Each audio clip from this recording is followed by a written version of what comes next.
अस्सलामुअलैकुम नाजरीन, आज की वीडियो में हम आपको दिखाने जा रहे हैं एक ऐसी हकीकत जिसने ना सिर्फ सोशल मीडिया बल्कि हर देखने वाले को हिला कर रख दिया। एक हसीन बाहिम्मत बाअसर टिकटॉकर जिसकी सिर्फ खूबसूरती ही नहीं बातचीत और एतमाद भी लाखों दिलों को जीत चुका था और वो सिर्फ एक तस्वीर बनकर सोशल मीडिया पर रह गई। जी हाँ, बिल्कुल, मैं बात कर रही हूँ सना यूसुफ की। कल रात इसने अपनी एक वीडियो पोस्ट की जिसमें वो हानिया आमिर और दनानीर के बारे में कुछ सुबह होते ही एक तस्वीर वायरल हुई, एक मासूम चेहरा जिस पर अब जिंदगी के आसार तक नहीं थे।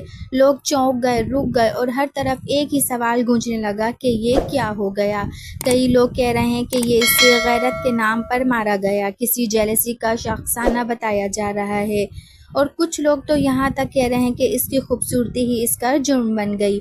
पुलिस अभी तक खामोश है, मगर सोशल मीडिया पर हानिया आमिर, दनानीर और कई फनकारों ने इसके लिए आंखें नम की हैं। एक चमत्कार सितारा जो करोड़ों के दिलों पर राज करता था, मिलियंस में इनके व्यूज़ थे, आज खामोश है हमेशा के लिए। नाजरीन, क्या वाकई हमारे माशरे में खूबसूरती, कामयाबी और हुनर जुर्म बनने जा रहा है? और आपकी राय हमारे लिए बहुत अहम है। कमेंट्स करें, वीडियो को लाइक करें, सब्सक्राइब करें और दुआ करें कि अल्लाह हमें हर फितने से महफूज रखे और कमेंट्स में आमीन कहना नहीं भूलिएगा। अल्लाह हाफ़िज़।